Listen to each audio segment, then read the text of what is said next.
नासिक से लौटते वक्त मेरा कसारा जाना हुआ। सोचा चलो चाय पीने के बाद मंदिर के दर्शन कर लेती हूँ। अच्छा गांव है कसारा, शांत है, ठंडा है, शीतल वातावरण है। और मुझे तो हमेशा शांति प्रिय जगह भी पसंद आती है। जितना मुझे कोलाहल पसंद है उतना शांति प्रिय। सिद्धेश्वर महादेव देखकर तो मन खुश हुआ। सिद्धेश्वर महादेव मंदिर के अंदर मैंने सोचा जाके प्रणाम करूं, साष्टांग दंडवत प्रणाम करूं। भगवान की कृपा तो हमेशा हमको चाहिए। और फिर मैं तो नासिक से ही लौट रही थी त्र्यंबकेश्वर महादेव के दर्शन करके, तो सिद्धेश्वर महादेव के दर्शन करने मैं सबसे पहले अंदर आई तो हनुमान जी की मूर्ति दिखी। बहुत खूबसूरत पेड़ के नीचे मैंने हाथ जोड़कर प्रणाम किया और अपने मन की विश मांगी। मुझे हमेशा हर भगवान पे पूरा पूरा भरोसा रहता कि भगवान भला सबका करेंगे, मेरा ही नहीं सबका। फिर सोचा चलो भाई यहाँ कचरा रखने का भी सामान है तो थोड़ा प्रसाद का पॉलीथीन वगैरह इसमें डाला। सामने पहाड़ दिख रहे थे, हरियाली दिख रही थी, वाह कितना सुंदर है कसारा।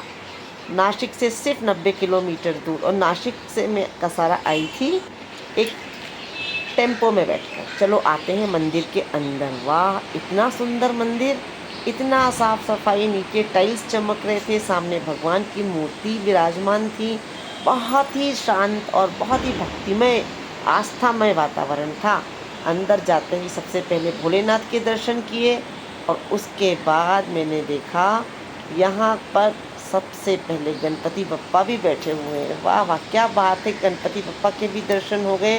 कहते हैं ना विघ्न हरण मंगल करण गणपतिहा गणपतिहा। उसके बाद आगे हम बढ़ते हैं तो हमको दिखे यहाँ पे श्री राम भगवान, यानी राम दरबार लगा हुआ है। कसारा के सिद्धेश्वर महादेव मंदिर में राम दरबार भी लगा हुआ है। तो मैंने राम भगवान को साष्टांग प्रणाम किया और बोला हे प्रभु मेरे हमेशा दुख दूर करना। और उसके बाद सीता जी को प्रणाम किया, लक्ष्मण जी को प्रणाम किया। अब हम आ गए हैं बीच में, यानी कि बीच वाले भगवान के पास। तो सबसे पहले मैंने भोलेनाथ के दर्शन किए।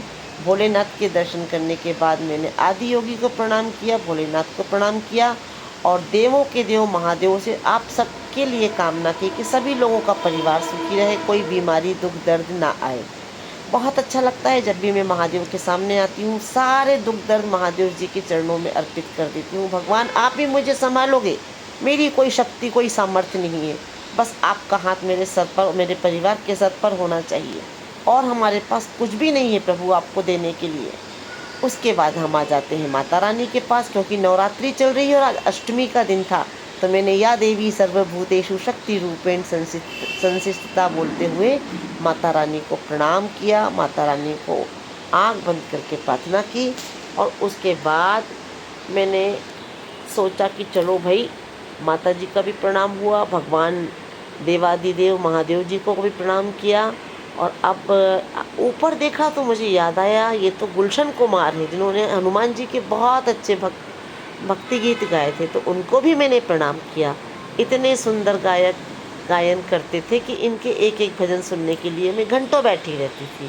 खैर आज वो दुनिया में नहीं है, लेकिन भगवान के चरणों में उनका स्थान जरूर है। और पुनः मैंने देखा अपने आराध्य शिव भगवान को, जिनको देखकर मेरे मन में बहुत शांति आती है और सारा दुख दर्द मेरा समाप्त हो जाता है। और उसके बाद मैंने हर हर महादेव का एक मंत्र भी पढ़ा। उसके बाद मुझे पंडित जी दिखे। पंडित जी बाहर से आ रहे थे और पंडित जी ने बोला आप कलावा बंधवा कर ही जाइए भगवान के नाम पर। तो पुनः मुझे अंदर आने का, भगवान के चरणों में आने का मौका मिला। और पंडित जी बहुत नम्र थे, मैं विनम्र थे। त्र्यंबकेश्वर से उन्होंने वापस आ मुझे रही थी बोला तो मुझे कि टाइम बहन था जी थोड़ा आप लोकल में। कलावा बंधवाइए और भगवान का नाम स्मरण कीजिए, भगवान आपकी मनोकामना पूर्ण करेगा। पंडित जी को मैंने हार्दिक धन्यवाद दिया। हाँ। मन ही मन मैंने मंत्र पढ़ा कलावा बंधवाते हुए और साथ ही साथ पंडित जी को मैंने प्रणाम करते हुए छोटी सी दक्षिणा